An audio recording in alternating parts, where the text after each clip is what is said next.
నమస్తే సీమా న్యూస్ కి స్వాగతం. ముందుగా ముఖ్యాంశాలు. కబ్జా కోరుగా ఉన్న కాట్సాని రాంభూపాల్ రెడ్డిని తరిమి కొట్టండి. పాణ్యం నియోజకవర్గ సిపిఎం అభ్యర్థి డి గౌస్ దేశాయ్.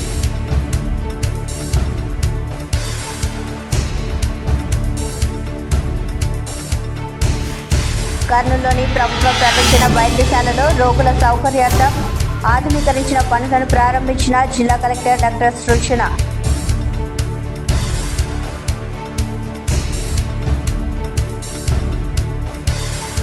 కర్నూలు నగరంలో వీకర్ సెక్షన్ కాలనీలో మురుగునీటి సమస్య పరిష్కరించారు టీపీఎస్ఎస్ నాయకులు ఇరిగినేని పుల్లారెడ్డి.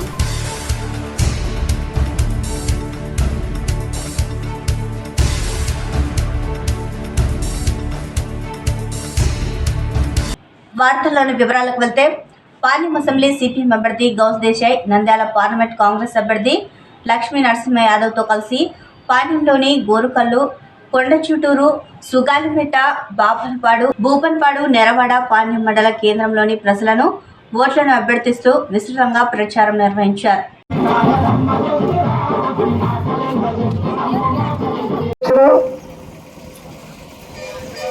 రాజశేఖర్ గారు అభ్యర్థిగా ఇక్కడ నేను పోటీ చేస్తా ఉన్నా. కాంగ్రెస్ సిపిఐ ఇండియా కూటమి మద్దతుగా, అలాగే నంద్యాల పార్లమెంటుకు లక్ష్మీ నరసింహ యాదవ్ విద్యార్థి ఉద్యమం నుంచి అనేక దశలుగా పోరాటాలు చేస్తూ ఈ స్థాయికి ఎదిగినట్టు వ్యక్తి, ప్రజా సమస్యను అర్థం చేసినట్టు వ్యక్తిగా ఈ పార్లమెంటు నియోజకవర్గానికి ఈరోజు పోటీ చేసినట్టు వాళ్ళందరికంటే కూడా అవగాహన కలిగిన వ్యక్తిగా భావించాలని చెప్పి కోరుతా ఉన్నా. మిత్రులారా, ఈరోజు ఇండియా కూటమి అభ్యర్థులుగా మీ ప్రాంతానికి రావడం జరిగింది. ఈ సందర్భంగా నేను ఒకటే మిమ్మల్ని అందరినీ, ఈ ప్రాంత ప్రజల్ని కోరుతా ఉన్నా, ఈ ప్రాంతం నుంచి కబ్జాకోరులను తరిమి కొట్టండి. మొత్తం కబ్జాకోరులు ఈ తిట్ట వేశారు. మొత్తం మైనింగ్ మాఫియా ఈరోజు రాజ్యం వెళ్తుంది. అదే కాదు, కమిషన్ల ఏజెంట్లుగా ఉండేటి వాళ్ళు రాజ్యం వెళ్తా ఉన్నారు. ఇక్కడే మనం చూసాం, తమరాజ్పల్లె, తాండా ఈ ప్రాంతంలో గ్రీన్కో ఐడల్ ప్రాజెక్ట్ వస్తే అక్కడ ఎవరైతే సామాన్య ప్రజలు భూములు కోల్పోతే, పిన్నాపురం ప్రాంతంలో భూములు కోల్పోతే, ఆ పిన్నాపురంలో ఎవరైతే సామాన్య ప్రజలు ఉన్నారో వాళ్లకు న్యాయమైన నష్టపరిహారం రావాలని సిపిఎం పార్టీ పోరాటం చేస్తే, ఆ ప్రాంత ప్రజల్ని భయప్రాంతాలు సృష్టించి తన కమిషన్లకు కకృతిపడి ఆ ప్రాంతానికి ప్రజలకు నష్టం చేసిన వ్యక్తి ఎవరైనా ఉన్నారంటే ఈ ప్రాంతంలో ఎమ్మెల్యే కాటసాని రాంభూపాల్ రెడ్డి అనే విషయాన్ని గమనంలో పెట్టుకోవాలని చెప్పి కోరుతా ఉన్నా. ఈరోజు గత అనేక సార్లుగా ఈ ప్రాంతంలో గెలిచాడు. ఎక్కడైనా ఈ ప్రాంతంలో ఏమైనా అభివృద్ధి చేశాడా? ఎక్కడైనా దండుకోవడం తప్ప, దండుల మహారాజుగా మిగిలాడు తప్ప ఈ ప్రాంతంలో అభివృద్ధి కోసం ఒక్క పని కూడా ఎక్కడ చేయలేదనేది చాలా స్పష్టంగా అర్థమవుతుంది. మేము చాలా ప్రాంతాలు పోయాం. నిన్న గడివేల మండలం పోయాం, ఈరోజు పాండ్య మండలంలో తిరుగుతా ఉన్నాం. ఎక్కడ చూసినా తమ సమస్యను తిష్ట వేసి పట్టించుకునే నాథులు లేడు. అలగనూరు రిజర్వాయర్ 4 సంవత్సరాలు అయిపోయింది, గండిపడి 3 కోట్ల రూపాయలు ఖర్చు పెడితే 1,00,000 ఎకరాలకు నీళ్లు మారుతాయి. అట్లాంటి ఆ చిన్న పని కూడా చెయ్యలేని చేతగానే దద్దమ్మలు ఇక్కడ రాజ్యం వెళ్తున్నారు. అందుకోసమే రైతాంగాన్ని హాని కలిగించే ఇట్లాంటి దద్దమ్మలను ఓడించడం తప్ప వేరే మార్గం లేదు. మరొకరు నిలబడ్డారు, ఇలా చేత కాదని బీజేపీని సంకనెట్టు తిరుగుతున్నారు. అంటే మైనార్టీలను, దళితులను ఊచకోత కోసి వాళ్ళని ఈ దేశం నుంచి తరిమి కొట్టడానికి సిద్ధంగా ఉన్న బీజేపీతో జత కట్టారంటే తెలుగుదేశం మైనార్టీలను, దళితులను ఊచకోత కోయడానికి సిద్ధమా? మీరు ప్రశ్నించాలని చెప్పి కోరుతా ఉన్నా. అంటే కార్మికులను, రైతులను హాని కలిగించే నరేంద్ర మోడీకి ఈరోజు స్థానం లేకపోతే భుజాన్ని ఎత్తుకుని తిరుగుతున్నారు వీళ్ళిద్దరు కలిసి. అందుకోసం ఆంధ్ర రాష్ట్రానికి ప్రత్యేక హోదా ఇవ్వకుండా, వెనుకబడిన ప్రాంతాలకు ప్రత్యేక ప్యాకేజ్ ఇవ్వకుండా, ఈ ప్రాంతాల అభివృద్ధి కోసం ప్రత్యేక నిధులు ఇవ్వకుండా, ఇక్కడ ఎవరైతే చదువుకున్నట్టు వాళ్ళు ఉన్నారో వాళ్ళకు ఉపాధి అవకాశం కల్పించడం కోసం పరిశ్రమలు ఏర్పాటు చేయకుండా ఏదైతే ఈరోజు బీజేపీ ప్రయత్నం చేస్తుందో అట్లాంటి బీజేపీకి తానా అంటే తందనలాడే వైసీపీ టీడీపీని ఓడించకపోతే రాబోయే కాలంలో రైతులంటి వాళ్ళు ఈ ప్రాంతంలో ఉండలేరు. మొత్తం కూడా ఈరోజు వలసలు వెళ్ళే పరిస్థితి. ఈరోజు సామాన్యంగా వ్యవసాయ కూలీలు వెళ్తున్నారు. రాబోయే కాలంలో రైతులు కూడా వెళ్లాల్సిన పరిస్థితి వస్తుంది. ఇప్పటికే యువతి యువకులు అనేక ప్రాంతాలకు, సుదూర ప్రాంతాలకు ఉద్యోగాలకు వెళ్ళే పరిస్థితి ఉంది. కాబట్టి దయచేసి ఆలోచించండి. ఈరోజు ఇండియా కూటమిగా ప్రజలకు, రైతులకు అనేక రకాల వాగ్దానాలు చేశాం. ఇండియా కూటమి అధికారంలోకి వస్తే 2 లక్షల రూపాయలు రుణమాఫీ, అట్లే రైతులకు రుణమాఫీ, ప్రతి మహిళకు సంవత్సరానికి 1 లక్ష రూపాయలు. అదే కాదు, అనేక రకాల సంక్షేమ పథకాలు మొత్తం 32.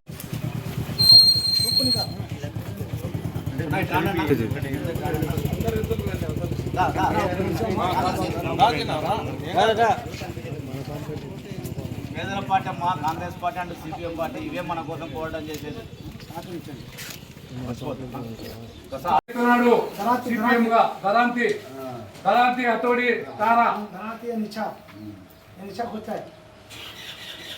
వైసీపీకి సార్వత్రిక ఎన్నికల్లో కాపు బలిజ కులస్తులు బుద్ధి చెప్పాలని కాపు బలిజ ఒంటరి కులాల జేఏసీ నాయకులు కర్నూలులో పిలుపునిచ్చారు. తెలుగుదేశం పార్టీ అధికారంలో ఉన్నప్పుడు కాపులకు ఎంతో మేలు చేసిందని, వైసీపీ అధికారంలోకి వచ్చిన తర్వాత కాపులకు తీవ్ర అన్యాయం జరిగిందని కాపు జేఏసీ రాష్ట్ర నాయకులు జేసుదాసు తెలిపారు. కాపులను ముఖ్యమంత్రి జగన్మోహన్ రెడ్డి ఆర్థికంగా, రాజకీయంగా నష్టం చేశారని అన్నారు. రాయలసీమలో కాపులకు వైసీపీ ఒక్క సీటు కూడా కల్పించలేదని ఆకుల రామకృష్ణ ఆగ్రహం వ్యక్తం చేశారు. రాష్ట్రంలో తెలుగుదేశం పార్టీకి కాపులందరూ మద్దతుగా కూటమి అభ్యర్థుల విజయానికి కృషి చేయాలని వారు కోరారు. మరి కూటమికి మద్దతు ఇచ్చి తెలుగుదేశం పార్టీ బలిజలకు చేసిన ఉపకారం, అదేవిధంగా వైసీపీ పార్టీ బలిజలు చేసిన అన్యాయం చెప్పదలుచుకున్నామని చెప్పి సందర్భంగా తెలియజేస్తూ ఉన్నాం. 2014 నుంచి 19 వరకు కూడా చంద్రబాబు నాయుడు గారు కాపు కార్పొరేషన్ ఏర్పాటు చేసి బలిజలందరికీ కూడా రుణాలు అందించిన సంఘటనలు మీకు అందరికీ కూడా తెలుసు. అదేవిధంగా పేద విద్యార్థుల్ని విదేశాలు పంపించి సుమారు 10 లక్షల నుంచి 25 లక్షల దాకా లోన్ ఇచ్చి విదేశాలకు పంపించింది చంద్రబాబు నాయుడు గారు. కాపు కార్పొరేషన్ ఏర్పాటు చేసి ప్రతి ఒక్కరికి లోన్ ఇచ్చింది. అదేవిధంగా కాపు భవనాలు జిల్లా హెడ్ క్వార్టర్లో, నియోజకవర్గం హెడ్ క్వార్టర్లో, మండలం హెడ్ క్వార్టర్లో కూడా చాలా చోట్ల కాపులు చిన్నకారు అందరూ కూడా బిల్డింగ్లు కట్టించింది తెలుగుదేశం ప్రభుత్వం. 5 సంవత్సరాల్లో సుమారు 4,500 కోట్ల రూపాయలు ఓన్లీ బలిజలకు ఖర్చు పెట్టింది తెలుగుదేశం ప్రభుత్వం అని చెప్పి సందర్భంగా తెలియజేస్తూ, వైసీపీ ప్రభుత్వం బలిజల్ని ఎన్నుపోటు పొడిచింది. రాజకీయంగా, ఆర్థికంగా, సామాజికంగా కూడా. ఎందుకు ఈ మాట చెప్తున్నానంటే, వైసీపీ ప్రభుత్వం అధికారంలో రాకముందు 10,000 కోట్లు బలిజలకు ఇస్తాం, కార్పొరేషన్ ఏర్పాటు చేస్తామని చెప్పారు. 10,000 కోట్లు ఎట్టుపెట్టి 10 రూపాయలు కూడా బలిజ సోదరులకు ఇవ్వలేదు. ఎన్నుపోటుదారుడు జగన్మోహన్ రెడ్డి బలిజలకు అని చెప్పి సందర్భంగా తెలియజేస్తా ఉన్నాం. అదేవిధంగా కాపు కార్పొరేషన్ పోయింది, కాపు భవనాలు పోయాయి, కాపు విద్య పోయింది.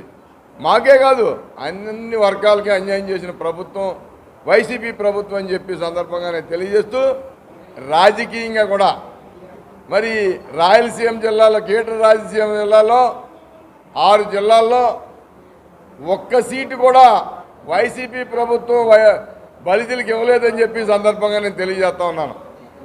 మరి రాజకీయంగా కూడా ఈ 5 లక్షల ఓట్లు వాడుకుని మరి ఎన్నిపోటు పొడిచింది వైసీపీ ప్రభుత్వం బలిజల్ని అని చెప్పి సందర్భంగా నేను తెలియజేస్తున్నాను.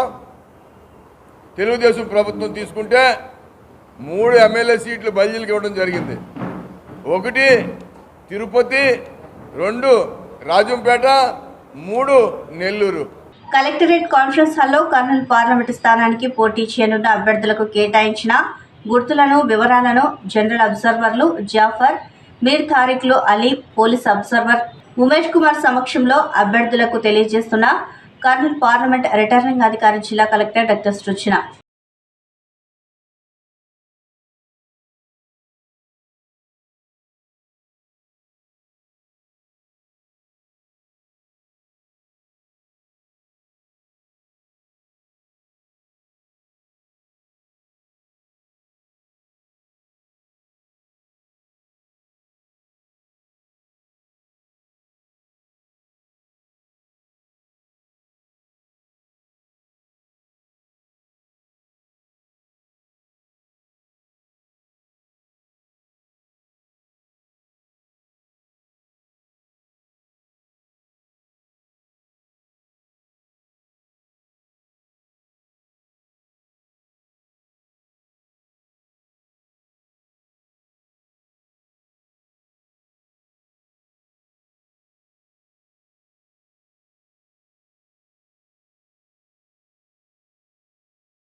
ప్రభుత్వ సర్వజన వైద్యశాల కర్నూలులో కలెక్టర్ డాక్టర్ సృజన ఎండలు ఎక్కువగా ఉన్నందువల్ల రోగులు ఇబ్బంది పడుతున్నది గమనించి రోగుల సౌకర్యార్థం ఆధునీకరించిన ఏఎంసీ వార్డును ప్రారంభించారు. 13 ఎయిర్ కండిషన్లతో మరియు నూతన కర్టెన్లు, 3 వెంటిలేటర్లు, 6 సెక్షన్ ఆపరేటర్స్ మిషన్లతో ఏఎంసీని ప్రజల సౌకర్యార్థం ఆధునీకరించడం జరిగింది. దీనివల్ల ప్రాణాపాయ పరిస్థితిలో పాము కాటుకు గురైన వారు, పురుగుల మందు తాగిన వారు మరియు వివిధ మెడికల్ కండిషన్స్తో అడ్మిట్ అయిన ప్రాణాపాయ స్థితిలో ఉండి వెంటిలేటర్ మీద పెట్టిన వారు వీరందరికీ కూడా చల్లగా ఉండి తొందరగా కోలుకోవడానికి వీలవుతుందని అన్నారు. ఇదే కాకుండా డెస్కా స్కాన్ అనబడే అధునాతన పరికరం మన ఆంధ్రప్రదేశ్లోనే మొట్టమొదటిసారిగా ప్రభుత్వ ఆసుపత్రిలో మరియు ఆంధ్రప్రదేశ్లోనే 2వ మిషన్ను ఇక్కడ ప్రారంభించడం జరిగిందని అన్నారు. దీనివల్ల bone mineral density, calcium, total body fat percentage లాంటివి క్యాలిక్యులేషన్ చేయవచ్చునని అన్నారు. ఇది పోస్ట్ మొనోపాసల్ విమన్లకు మరియు చాలామంది ఆర్థోపెడిక్స్ పేషెంట్స్కు మరియు ఎండోక్రైనాలజీ పేషెంట్స్కు కాల్షియం లెవెల్స్ కనుక్కోవడానికి చాలా ఉపయోగకరంగా ఉంటుందని అన్నారు.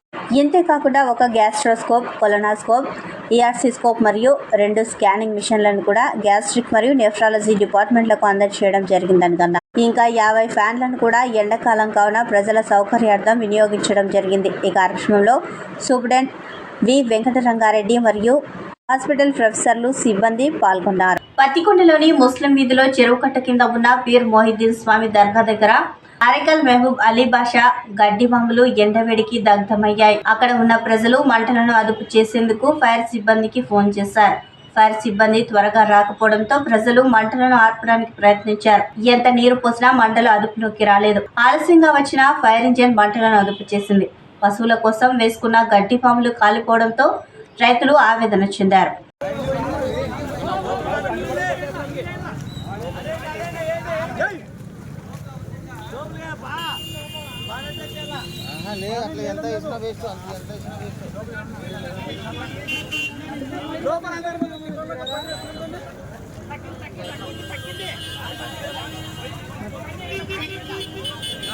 చందు ఆ గడపార తీసుకుని దాన్ని ఎత్తుతూ సరిపోతావు. చందు ఆ గడపార కట్టి తీసుకోడు, ఆ కట్టని తీసుకున్నాడా?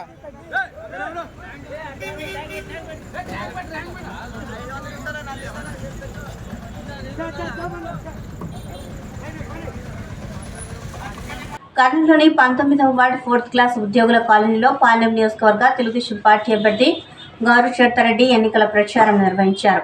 19వ వార్డు కార్పొరేటర్గా మేయర్ బివై రామయ్య ప్రాతినిధ్యం వహిస్తున్న మంచినీటి సమస్య ఉందని స్థానిక ప్రజలు చర్తారెడ్డి దృష్టికి తీసుకొని వచ్చారు. తెలుగుదేశం పార్టీ అధికారంలోకి వస్తే ప్రతిరోజు నీరు వచ్చేలా చేస్తామని ఆమె హామీ ఇచ్చారు. మే 13న జరిగే ఎన్నికల్లో తెలుగుదేశం పార్టీకి ఓట్లు వేయాలని గౌరీ చర్తారెడ్డి ఓటర్లను అభ్యర్థించారు.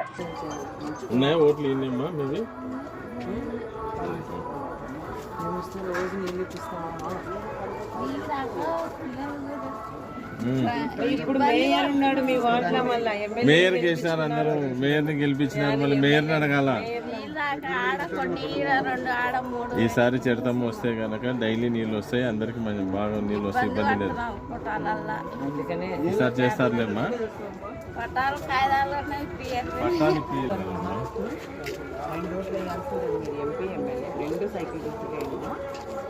తప్పకుండా చేయండి. ఈసారి మేము ఏ టైంలో వస్తున్నాయి ట్యాప్ కనెక్షన్స్ ఏమి ఉండవు.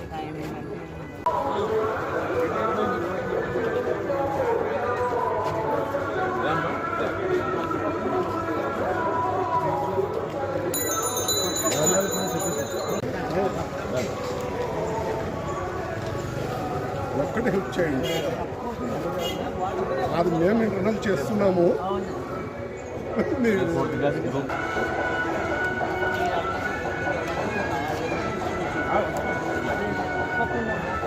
కర్నూలు నగరపాలక సంస్థ పరిధిలోని వీకర్ సెక్షన్ కాలనీ సమీపంలో స్కంద లోటస్ వెంచర్ అశాస్త్రీయంగా ఇల్లు నిర్మించి బిల్డర్ చేతులెత్తేయడంతో మురుగునీరు పోయే దారి లేక ఇళ్ల ముందు మురుగునీరు నిలిచి స్థానిక ప్రజలు అనారోగ్యాలకు గురవుతున్నారని, బిల్డర్లు మురుగునీరు పోయేందుకు ఏర్పాట్లు చేయకుండా ప్రజలను మోసం చేస్తూ ఉంటే సంబంధిత అధికారులు ఎందుకు చర్యలు తీసుకోలేదని పీపీఎస్ఎస్ రాష్ట్ర కమిటీ సభ్యులు ఇరికినేని పుల్లారెడ్డి, నగర నాయకులు సివి వర్మ ప్రశ్నించారు. ఈ సందర్భంగా వారు మాట్లాడుతూ నగరపాలక సంస్థ అధికారులకు ఇళ్ల పన్నులు పెంచడంపై ఉన్న శ్రద్ధ ప్రజల ఆరోగ్యాలపై చూపడం లేదని విమర్శించారు. బిల్డర్ యొక్క ధనదాహం, సంబంధిత అధికారులు కాసులకు ఆశపడడం వల్ల ప్రజలు నరకం అనుభవిస్తున్నారని అన్నారు. సంబంధిత బిల్డర్లు మురుగునీరు పోయేందుకు శాశ్వత పరిష్కారం చేయకుండా విద్యుత్ మోటార్ ద్వారా ఖాళీ స్థలంలో పంపింగ్ చేసే విధంగా తాత్కాలిక ఏర్పాటు చేసి చేతులు దులుపుకున్నారని అన్నారు. మురుగునీరు పోయేందుకు దారి చూపకుండా ఇల్లు అమ్ముకునేందుకు బిల్డర్లకు అనుమతి ఎలా ఇచ్చారో దీనిపై విచారణ జరిపి చర్యలు తీసుకోవాలని కోరారు. మురికి నీరు పోయేందుకు వెంటనే చర్యలు తీసుకోకపోతే చట్టపరంగా న్యాయస్థానాన్ని ఆశ్రయిస్తామని అన్నారు. స్థానిక మహిళలు రమాదేవి, కస్తూరి, మాధవి మాట్లాడుతూ అధికారుల ప్రజాప్రతినిధుల చుట్టూ తిరిగి అలసిపోయామని ఆవేదన వ్యక్తం చేశారు. వృద్ధులు, పిల్లలు బయటకు రావాలంటే భయపడుతున్నారని అన్నారు. నాటిన మొక్కలు కూడా చనిపోతున్నాయని అన్నారు. అధికారులు, బిల్డర్లు కలిసి మా ఇళ్ల ముందు మురుగునీరు నిలబడకుండా చర్యలు తీసుకోవాలని కోరారు. మంచిగా వాటర్ చాలా ఉంటున్నాయి, డ్రైనేజ్ వాటర్. ఇక్కడ ఉన్న ఒక 6 ఇండ్లకు చాలా ప్రాబ్లం అవుతుంది. దోమలు, దాని వల్ల పాములు పాకే ఇళ్ళలోకి వస్తున్నాయి. చిన్నపిల్లలు బయటికి రావాలంటే కూడా చాలా ప్రాబ్లంగా ఉంది. స్కంద వెంచర్లకు తిరుగుతూ ఉన్నాము, ఆఫీసులకు తిరుగుతూ ఉన్నాము. వాళ్ళేమి మున్సిపల్ వాళ్ళకి చెప్పేశారు. మున్సిపల్ వాళ్ళేమో బడ్జెట్ లేదని వాళ్ళు వెనకడి చేస్తున్నారు. మా ప్రయత్నం మేము చేస్తున్నాము, అన్నీ ఫెయిల్ అవుతున్నాయి. ఎక్కడికి వెళ్ళి మేము కన్సల్ట్ అవ్వాలో, కనీసం స్కంద వాళ్ళన్నా మాకు ఏదైనా పరిష్కారం చూడాలా, లేకపోతే మాత్రం సివియర్గా మేము యాక్షన్ అయితే తీసుకుంటాము.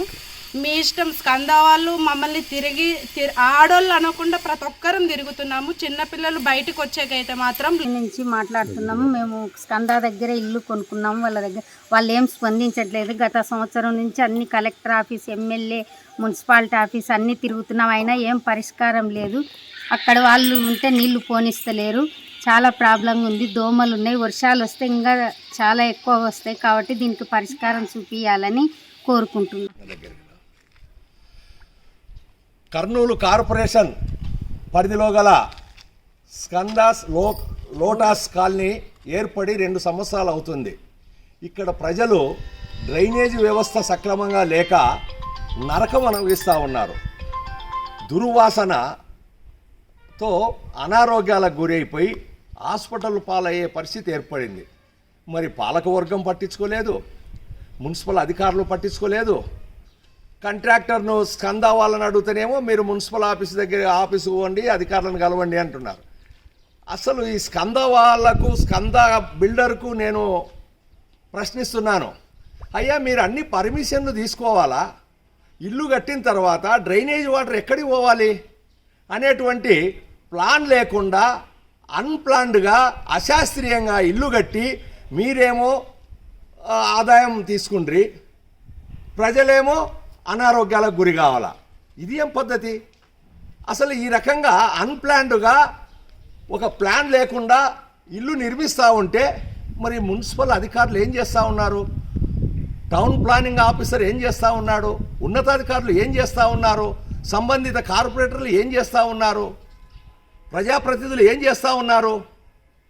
అంటే ప్రజల్లో ఐక్యత లేదని, ప్రజల్లో చైతన్యం లేదని మీ ఇష్టానుసారంగా వ్యవహరిస్తూ ఉన్నారు. కాబట్టి స్కందాకు సంబంధించిన బిల్డర్తో సహా ప్రజాప్రతినిధులు, మున్సిపల్ అధికారులు మొత్తం కూడా ఈ సమస్యకు బాధ్యత వహించాలి. వార్తలు ముగించే ముందు ముఖ్యాంశాలు మరోసారి. కబ్జా కోరుగా ఉన్న కాట్సాని రాంభూపాల్ రెడ్డిని తరిమి కొట్టండి. పాణ్యం నియోజకవర్గ సిపిఎం అభ్యర్థి డి గౌస్ దేశాయ్.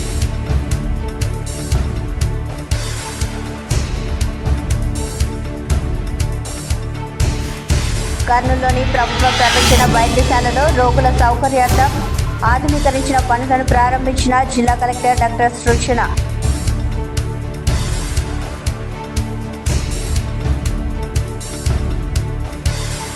కర్నూలు నగరంలో వీకర్ సెక్షన్ కాలనీలో మురుగునీటి సమస్య పరిష్కరించారు టీపీఎస్ఎస్ నాయకులు ఇరిగినేని పుల్లారెడ్డి.